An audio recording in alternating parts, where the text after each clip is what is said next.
Naghagal pa ka ng tawa sina Gloria at Jocelyn nang matapos ikwento ni Herbie ang pangyayari. Nagkataon na group date nila kinabukasan ng gabi, kaya inasahan ng Doris na siya magiging tampuran ng jokes ng gabing yon. "What has gotten into you?" Tanong ni Gloria na napatitig sa kanya. "Sabihin mo lang kapag idedemanda ka ng boss mo ng sexual harassment ha, ako magtatanggol sa'yo." Pagkasabi na nagtatawanan pa ulit ang mga ito. "Paano ko naman malalaman na ang boss ko palang nakaupo doon? Eh hindi naman nagpaalam mapupunta ng comfort room itong si Bading." Naalala na niyang embarrassment na inabot ng mga sandaling iyon nang ma-realize na si Mags ang hinipuan niya ng harapan. Ang natatandaan niya napatingin siya una kay Mags bago binaling ang tingin kay Herbie na nasaksihan ng pangyayari. Saka lang niya nalaman ang kanyang pagkakamali. Tumitig siyang muli sa kanyang pinsan, balik ulit sa kanyang boss, at napabunghalit ng kung ano at saka tutop ang namumukhang mula na lumabas ng opisina. Halos iuntog niya ang ulo sa dingding na elevator nang pababa na sila ng kanyang pinsan. "Fool! Hoy, bruha!" ani Herbie na sinaway siya, pero latang nagpipigil lang to sa pagtawa. "Wag mong sirain tong elevator." Halos hindi niya na-enjoy ang play na kanilang pinanood dahil ang pangyayari nga sa opisina ang kanyang inisip at kung paano siya haharap kay Mag sa darating na Lunes.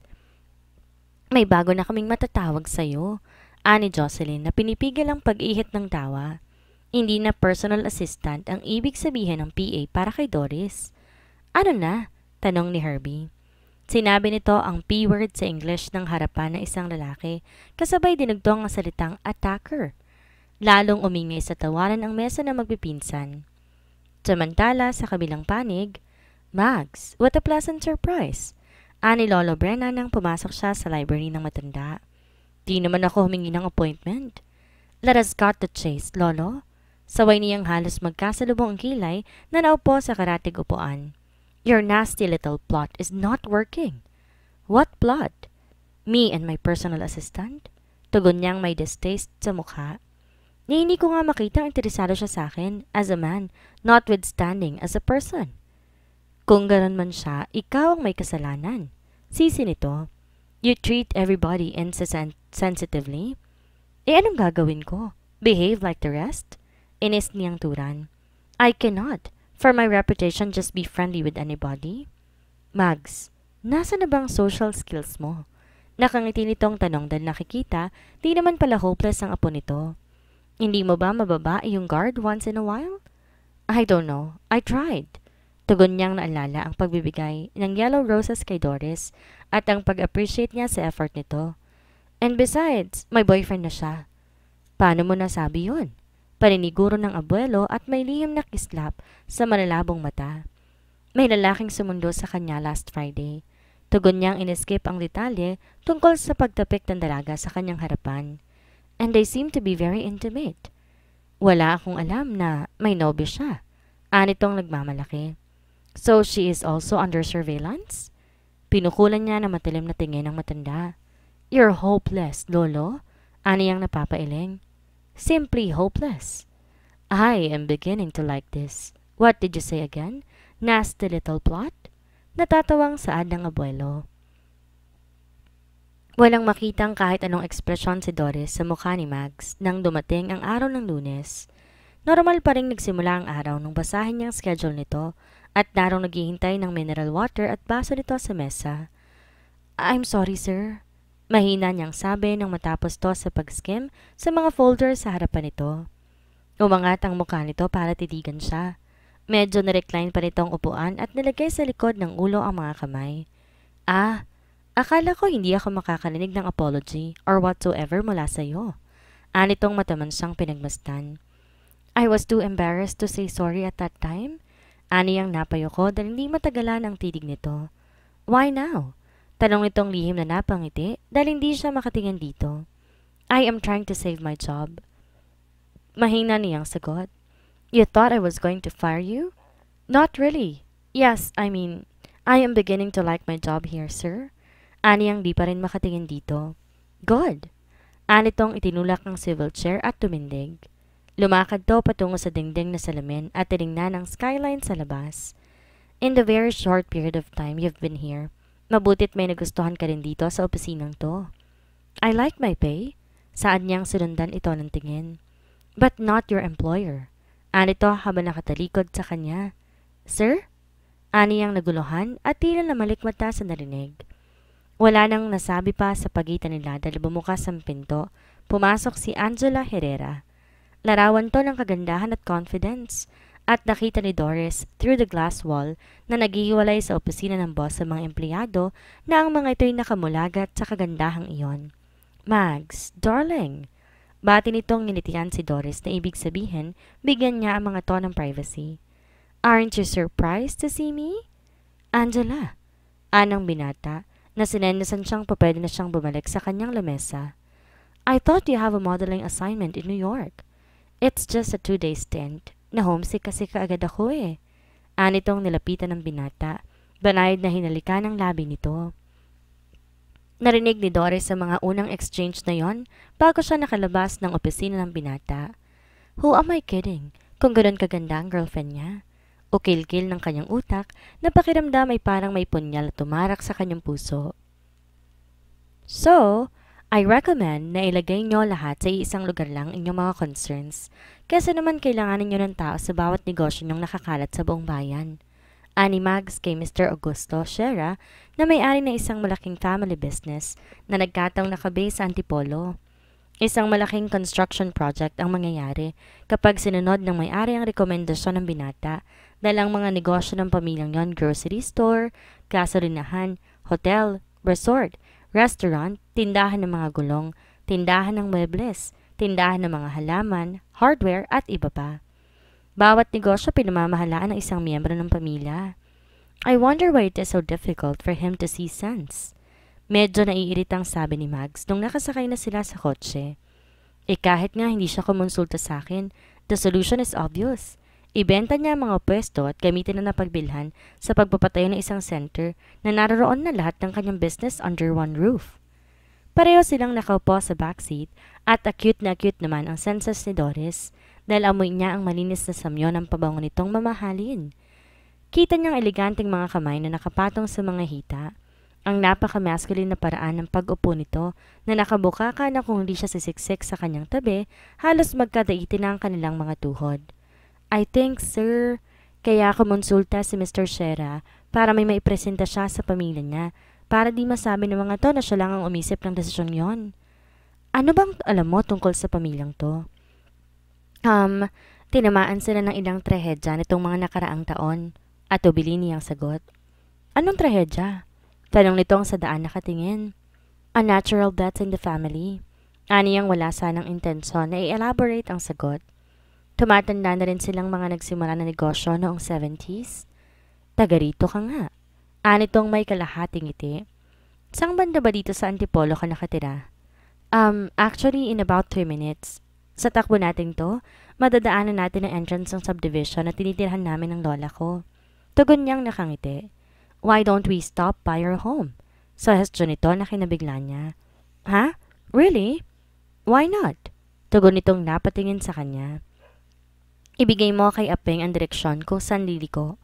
Okay. Naparunok niyang saad na kinalabit ang driver. Lumiko ka lang dyan sa kanan. Paikot ang daang yan at pagdating sa dulo ng ikutan, kakaliwa naman tayo. Yes, ma'am. Tugon nito. May makikita kang entrance ng subdivision sa bandang kanan.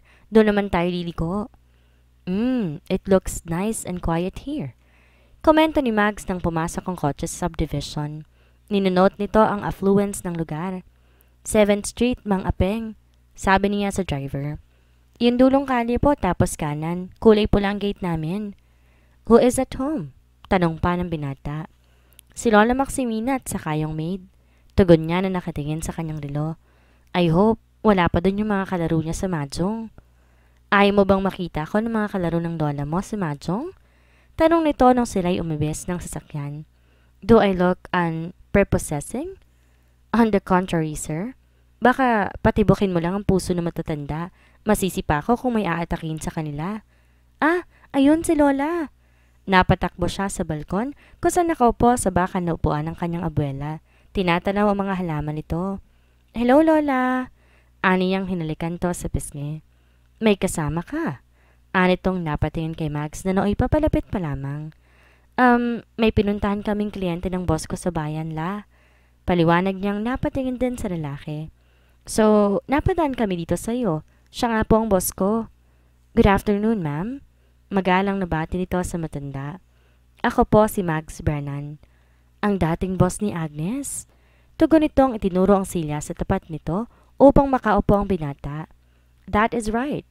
Anitong naupo sa katapat na silya. Sinabi ni Doris, mahilig kayong mag-swimming? Nagmestra to na naghahalo ng pizza ng mahjong sa ibabaw ng mesa. Adik? Tango ni Lola Max na napatawa.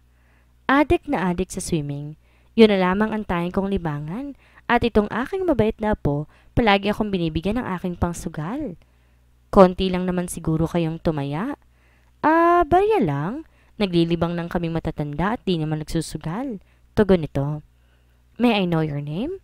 Tanong pa ng binata na nagpakita ng interes makilala ng husto ang abuela ng kanyang PA. Maximina Leiva ang pangalan ko nung ako'y dalaga pa. Masayang sagot ng matanda. Kuminsan Max ang tawag ng mga apo ko sa akin. Ikaw, palayo mo lang ba ang Mags? Opo, palayo ko lang po ang Mags. Magkatunog pa lang palayaw natin. Ganoon na nga po. Sang-ayon itong napatawa na nagprente ng upo. Ano ang tunay mong pangalan kung ganon? Napanunok si Doris na kinakabahang napatingin sa binata. Ngayon na yata niya malalaman ang bagay na hindi nalaman ni Tita Agnes. Magtanggol po. Tugon ng binatang walang gatol o tutol man lamang. Makabayan ang iyong pangalan. Komento ni Lola Maximina. Philippine History Professor po ang mother ko nung nabubuhay pa siya. Sagot nito na tila pa yata nag-enjoy sa pakikipag-usap. Gusto mo ba ng maiinom, boss? Tanong ni Doris dito na sinenyosan ng maid na kanyang namataan para lumapit. Sorry, wala kaming Voss water. No, thank you. As I was saying, ang mother ko po ang nagbigay sa aking pangalan. Patriotic pero hindi ko maiwasang mapaaway ng maraming beses nung ako'y nasa elementary at high school. Si Doris din hindi natutuwayan sa pangalan niya Anitong napatingin sa kanya. Kasi tila may pangalan yata siyang karakter sa pelikula. Lola! Sawatan niyang napatingin dito na makahulugan dahil ayaw niyang pag-usapan ng kanyang sarili. Ang karakter hindi man lamang tao kundi Home Alone 3. Singit ni Mags na naalala ang pelikulang yon na napanood nito nung ito ay teenager pa. Doris, the albino rat? Right, tango niya. At maraming beses din ako napaaway dahil sa dagang yon nung bata pa ako. Tumunog ang cellphone ng binata. Tumingin muna to sa matanda kung pwede itong ma-excuse sa usapan bago tumayo at nagtungo sa di kalayuan upang kausapin ang tumatawag. Sinundan niya to ng tingin at tila may kirot sa dibdib na kinakabahan dahil may kutob siya na si Angela yon na kausap ito sa cellphone. Napakagandang lalaki ng boss mo. Puri ng kanyang abuela na may makahulugang tingin sa kanya. May damdamin ka sa kanya? Wala, Lola. Aniyang may mapait ng ngiti na napailing. Patuloy niyang pinagmamasdan itong masusi hanggang sa bumalik si Mags. I have to go, Miss Cortez. Paalam na nito. You can take the rest of the day off. Pumasok ka na lang ng maaga bukas in order to prepare the works. Salamat, boss. Aniyang napatingin sa mukha nito. Hindi niya alam na nandun pa rin ang kalungkutan sa kanyang mga mata. Uuwi na ako, boss. Ani Doris na sinuot ng blazer tsaka tinanganan ng kanyang handbag. Sabay na tayong lumabas. Ani Mags na napatingin sa wristwatch nito. Do you usually go out this late when everybody has gone home? Tanong nito na makalabas na sila ng opisina at patungo na sa elevator. Nagpapalipas ako ng rush hour dito sa office kesa ma-traffic sa daan. Tugon niyang napangiti. I also prepare some papers for the next day. Mas peaceful and relaxing na wala kang tyrant boss, no? Yes, mas peaceful and relaxing. Amin niya na makarating na sila sa elevator at bumukas kagad iyon ang pindutin ni Max ang down button. After you. Anitong nilahad ang kamay. Wala silang imikan habang bumababa sa elevator na yon, nayari sa fiberglass at nasa gilid ng gusali, kung kaya kita nilang view maging hanggang sa Manila Bay. Bigla silang naudlot sa isang malakas sa tunog at ang elevator ay tumigil. Tila may technical problem. Anang binata na pinindot ang emergency button. Ngumiti siya rito, bahagyang sumandal sa sulok na kanyang kinatatayuan. You don't happen to be claustrophobic? Paniniguro nitong napatingin sa tanawing kita mula sa ika-25 palapag. Or acrophobic? No. Simple niyang tugon na napangiti. Muli silang nawala ng imik at nakita niya ilang beses pang napatingin ang binata sa relo nito. May appointment ka, sir? Wala. Sagot nitong sumandal sa dako ng elevator kung saan kita nila ang view ng sunset sa Manila Bay. Look and see from this side. Anitong in-incline ng ulo para ituro na doon siya tumayo. Sumunod si Doris at halos magkadikit ang kanilang mga balikat. Pinagmasta na mapulang araw na ilang sandali pa, malapit nang magtago sa horizon. Anong naiisip mo kapag nakakakita ka ng ganyang sight? Tanong nito na tiningnan siya. I think mas comfortable na maupo habang tayo naghihintay na makalabas dito. Nauna itong umupo sa sahig ng elevator bago tinanganan ng kanyang kamay na hinatak siya para umupo sa tabi nito. Now answer my question. Nag-isip muna siya ng mga ilang sandali. Composed upon Westminster Bridge. Aniyang naalala ang isang classic na tulang Ingles ni William Wordsworth. Not that nakarating na ako ng London, pero mahilig ako sa nature poetry. Tsaka may linya sa tula na sa isip ko'y nababagay sa nakikita natin. It goes, Earth has not anything to show more fair. Dull would he be the soul of who could pass by, a sight so touching in its majesty. That was very clever of you to relate to what you are seeing. Your recitation was very good. Puri ng binata na nagpahanga sa kanya. Nakatitig to sa kanya kaya hindi niya rin maiwasan na mapatingin sa profile nito. Ang strong jaw, ang tuwid na ilong at ang sensuous na labi. Why are you looking at me? Usisa nitong nilipat ang tingin sa view ng papalubog na araw. I study faces, people, character, evolution. May nalalabi pang trace ng iyong Irish ancestry sa mukha mo. Aniyang walang intensyon na umisip ng ibang dahilan. The nose. Anitong nakangiti. At ang hazel brown mong mga mata. Dagdag pa niya. Hindi niya malaman kung bakit dinagdag pa niya yon. Tila nais pa niyang magpaumanhin pero huli na. Kaya't binawi niya na lang ang tingin dito. Naramdaman niyang nakatingin to sa kanya at matagal yon.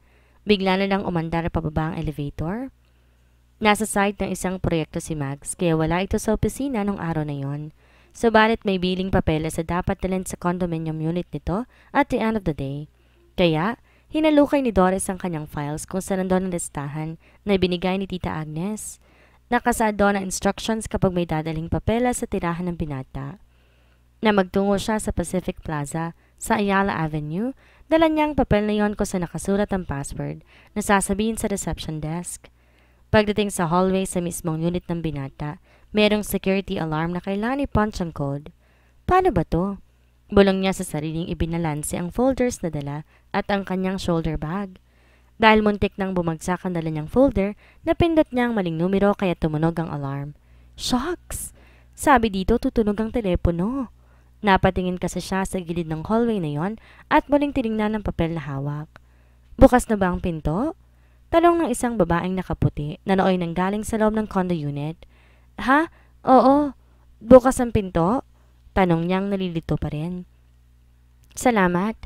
Anitong lumakad palabas ng pinto at sinundan to ni Doris ng tingin habang siya'y natutulig sa tunog ng alarma. Ang babaeng nun di man lang nakakitaan ng reaksyong naiingayan. Wrong code. Pukaw ng malalim na boses ni Max na nooy lumabas sa hallway. Sorry boss. Ani ang conscious na napatingin dahil nakatapis lang ng puting tuwalang binata. Halatang naantala ang paliligo nito. Di ko alam kung paano i-off ang alarm eh. Wala namang ganyan dun sa bundok namin. Mali ba ang binigay ni Miss Cortez na code? Tanong nito matapos i-off ang alarm at sinigurong mahigpit ang pagkakatapis ng tuwalya sa balakang. Hindi. Nagkamali ako ng pindot. What are you thinking? None, sir. Saan ko pwedeng ilagay? That was my physiotherapist. Anitong natatawang nabasa ang isip niya kung ba't may babaeng lumabas. Di naman ako nagtatanong, sir. Hindi ko trabaho ang... She is deaf and blind.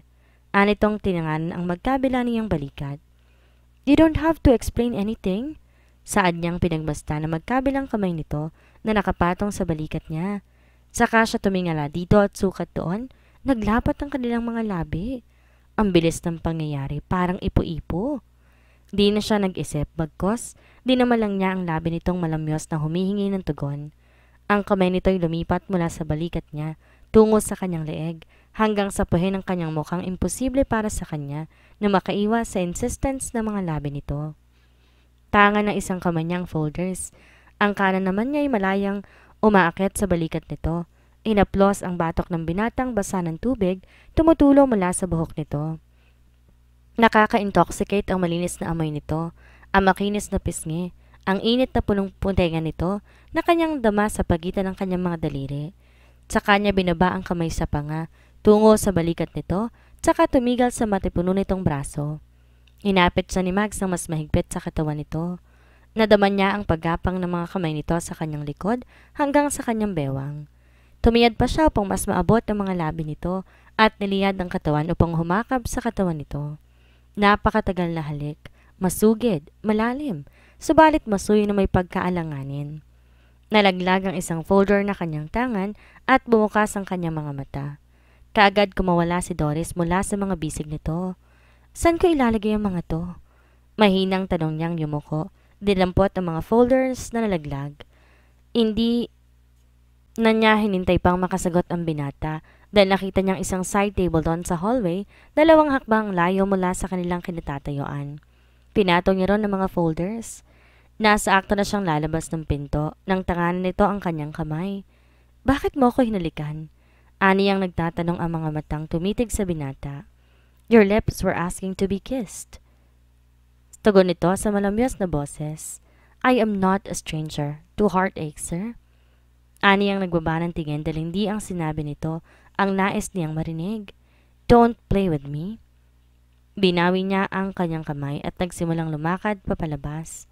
Nasa bandang labas siya ng pintuan nang marinig niya ang tinig nito. Wait! Anitong di tumitinag sa kinatatayuan.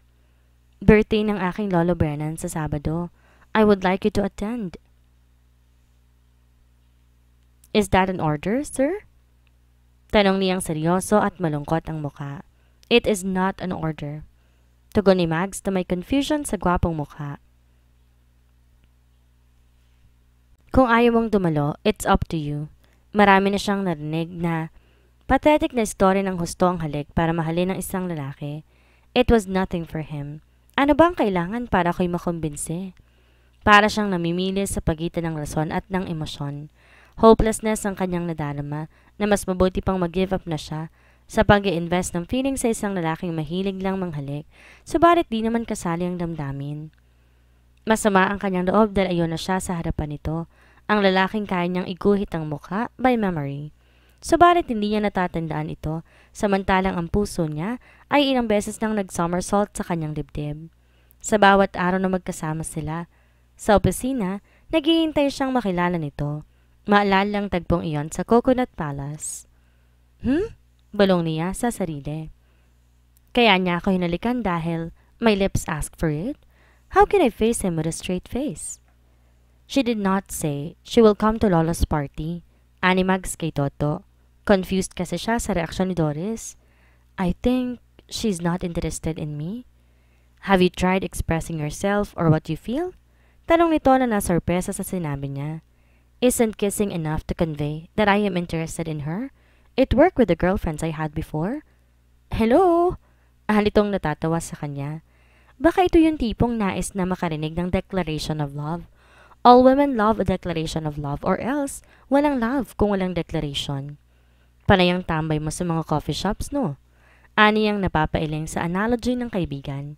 But, can you put it in some sort of business-related term at nang maintindihan ko? Pare, think margin. Tugon itong nag-isip ng mga business terms. Profit margin. Ibig kong sabihin, seryosong relasyon ang hanap ng Doris na to. She is one who would rather invest on a sure relationship. Sa tingin ko, hindi siya flattered nung halikan mo. What? Ani ang napamaang. You are too attractive for the opposite sex. Kaya hindi mo na-develop ang kakayahan kung paano isense ang babaeng seseryosohin kahit nasa harapan mo na. Pwede bang sabihin sa babaeng to, hey, gusto ka ng lolo ko na maging misis ko para ipamana niya sa akin ang kanyang kayamanan? Argumento niya. It's heartless, cold-blooded, not the emotional exercise na sinasabi ni Lolo Brennan. What's keeping you ba from declaring your feelings? Is it Angela? No. Nakatingin siya sa kanyang martini at alam sa sarili niyang hindi si Angela ang dahilan. Hindi ko kasi maisip ang tamang approach, Toto. For the first time in my life, I am not sure of myself. I may be cruel and ruthless at times pero hindi ko kailanman pinagpilitan ang sarili ko sa babaeng mukhang di naman interesado sa akin.